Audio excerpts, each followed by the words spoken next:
130 करोड़ लोग देख रहे हो, उस वक्त इतनी शंकाएं उत्पन्न कर कर किसी कानून के लिए आशंका खड़ा कर देना।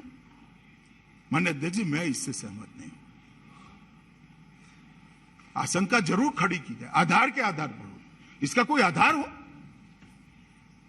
कहने लगे यूएपीए यूएपीए, कौन लेकर आया यूएपीए? कुछ एक सदस्य ने कहा यूएपीए अमेंडमेंट आप लेकर आए, उसका क्या मिसयूज हुआ हमारे समय। मैं आज भी कहता हूं कि पोटा देश हित का कानून था, एपीसमेंट में इसको रद्द किया गया। मुझे कोई संकोच नहीं है बोलने में। हम वोट बैंक की पॉलिटिक्स नहीं करते साहब। हम राजनीति में देश को सुरक्षित करने के लिए आए, देश को आगे बढ़ाने के लिए आए, देश में दुनिया में सर्वोच्च स्थान पर ले जाने। हमने कभी पॉलिटिक्स नहीं की। कितने भी कठोर कानून, ये यूएपीए में अमेंडमेंट चिदंबरम साहब लेकर आए, हमने सपोर्ट किया था। एनआईए का हमने सपोर्ट किया था। हम भी ऑपोजिशन में बैठते थे, हमने कभी विरोध नहीं किया था। परंतु शंकाएं खड़ी कर कर एक धूमिल टाइप का एक शंका का बादल बना देना देश भर के अंदर, जिसे कानून पर श्रद्धा न हो, ये मुझे लगता है ठीक नहीं है। ये मैंने नफीस का उदाहरण इसलिए दिया कि सबको इसके ऑपरेशन के बारे में एक स्पष्टता हो जाए। डेटा एक सबसे प्रोटेक्टेड हार्डवेयर के अंदर रहेगा। जिसको डेटा से एक्सेस चाहिए वो अपने सैंपल भेजेगा, यहां से मैच कर कर उसको परिणाम ही भेजा जाएगा, डेटा नहीं भेजा जाएगा। माननीय अध्यक्ष जी, एक सांसद निशिकांत जी ने ठीक कहा, हम सबके फिंगरप्रिंट है आधार में, हम सबके डॉक्यूमेंट्स है टेलीफोन मोबाइल लेने में, सिम कार्ड लेने में। ये तो कोई क्रिमिनल नहीं है और हम क्रिमिनल का भी नहीं लेंगे। कैसे रोकेंगे क्राइम को? मैं अभी भी कहता हूं ह्यूमन राइट के दो एंगल हैं। मैं भी जिन पर आरोप लगता है इसके ह्यूमन राइट से इनकार नहीं करता, मगर मैं इससे ज्यादा चिंता करता हूं जो निर्दोष है और क्राइम का विक्टिम है उसके ह्यूमन राइट की भी चिंता है। और इसकी प्रायोरिटी स्वाभाविक है, प्रायोरिटी होनी चाहिए, क्योंकि वो तो कानून का समर्थन कर रहा है। क्यों ना हो उसकी प्रायोरिटी? और क्या जिसको देश की जनता ने मैंडेट दिया है, इस सरकार में इतना विवेक भान नहीं होगा? कल आप भी यहां बैठे थे, आप भी कानून लेकर आते थे, हमने कभी ऐसे भाषण नहीं किए। विरोध करने का भी एक तरीका होता है, विरोध करने के मुद्दे होते हैं, विरोध करने के लॉजिक होते हैं। सिर्फ ऑपोजिशन में बैठे हैं इसलिए विरोध करना मुझे लगता है ये ठीक नहीं है। हंसने से कुछ नहीं होता दयानिधि जी, सुनना पड़ेगा। हंसने से चीज हल्की नहीं होती है। माननीय अध्यक्ष जी, कई सारे एनालिसिस में दोष सिद्धि न होने का, सजा न होने के कारण जो निकाले गए हैं, इसमें सबूतों के कमी के आधार पर 7.5 लाख केस हर साल बंद कर दिए जाते हैं। अब ये 7.5 लाख केस में जिसका नुकसान हुआ है, इसका ह्यूमन राइट है या नहीं है? अगर ये सारे सबूत उसके लिए उपलब्ध हो जाते हैं तो ये संख्या, मुझे भरोसा है, आधे से कम हो जाएगी। और यही उपलब्धि है इस बीच। किसी ने कहा, कह सकते हो कि ये होने के बाद कोई क्राइम नहीं होगा। किस प्रकार की बात इस सदन में हो रही है? धारा 302 कब से है? तो खून बंद हो गए क्या? तो क्या धारा 302 भी निकाल दोगे? क्या तर्क देते हैं,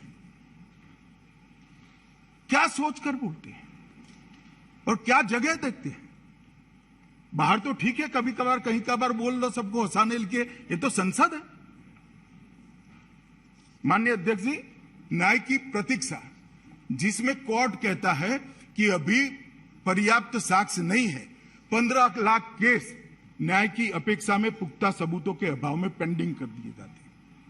क्या उनको जल्दी न्याय लेने का अधिकार नहीं है? माननीय अध्यक्ष जी, है उसको जल्दी न्याय लेने का, और वो तभी मिल सकता है कि इस तरह से इलेक्ट्रॉनिक तरीके से, आगे जो मैंने कहा, ये सब इनिशिएटिव को एक कर इसका उपयोग कर सजा दिलाने का जब हम काम करेंगे, माननीय अध्यक्ष जी, मैं मानता हूं कि देरी से मिला हुआ न्याय इसका कोई उपयोग नहीं है। माननीय अध्यक्ष जी, समय पर न्याय होना चाहिए और दोषियों को दंड भी मिले, तभी जाकर कानून का राज प्रस्थापित होना चाहिए। और माननीय अध्यक्ष जी, फिर पुलिस क्या करे? थर्ड डिग्री पर जाए क्या? हमें ये अलाउ करना है? नरेंद्र मोदी सरकार मानती है थर्ड डिग्री के आधार पर इन्वेस्टिगेशन नहीं होगा, तकनीक की डिग्री के आधार पर इन्वेस्टिगेशन होगा, डेटा की डिग्री के आधार पर इन्वेस्टिगेशन होगा, इंफॉर्मेशन के आधार डिग्री के आधार पर नहीं। थर्ड डिग्री से इन्वेस्टिगेशन नहीं करना चाहिए माननीय। और कंपेल होना पड़ता है पुलिस को, दबाव बढ़ता है, अखबार बढ़ाते हैं, विधायिकाएं बढ़ाती है, मगर कैसे करेंगे? तो टेक्नोलॉजी के आधार पर, डेटा के आधार पर, इंफॉर्मेशन के आधार पर अगर सजा दिला सकती है तो थर्ड डिग्री की जरूरत ही नहीं पड़ेगी। और ये थर्ड डिग्री से निजात दिलाने के लिए टेक्निक का सहायता तमिलनाडु में भी होता है, कई जगह। मैंने ऐसा बैठिए बैठिए प्लीज बैठिए। माननीय अध्यक्ष जी, मैं समझ रहा हूं उनको हिंदी भाषा समझ में नहीं आती है। मैंने ये किया थर्ड डिग्री पर जाने के लिए, कंपेल न करने के लिए, थर्ड डिग्री का रास्ता न अपनाना पड़े इसलिए कहा। ये ढंग से समझ नहीं पाए मेरी बात, अब लगाया है ट्रांसलेशन मोड पर, इसलिए अब वो समझेंगे शायद। मारन साहब, मैं कभी जल्दबाजी में नहीं बोलता, ना गुस्सा होता हूं, हमेशा सोच विचार कर धैर्य से कहता हूं। माननीय अध्यक्ष जी, ये जो नया कानून आया है वो बंदी सिनात अधिनियम 1920 के, उस पर 1980 में विधि आयोग ने अपनी 87वीं रिपोर्ट में इसको उचित संशोधन कर विज्ञान आधारित बनाने की एक सिफारिश भारत सरकार को भेजी थी। दादा की ये बात सही है, इतना देर क्यों हो गया? मगर दादा, हम तो देर से भी लेकर आए, आप तो अभी भी विरोध कर रहे हो, तो और देर हो जाती। हाँ, दुरुस्त है, चलो अच्छी बात। माननीय अध्यक्ष जी,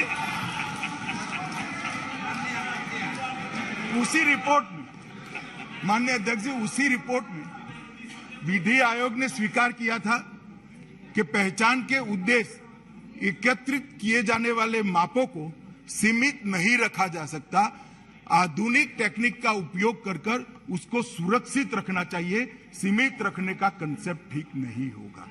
इसलिए जो कहते हैं इसकी क्या जरूरत है, उसकी क्या जरूरत है, इसको सुरक्षित रखना, मैं आपकी चिंता और आपके कंसर्न दोनों से सहमति है मेरी।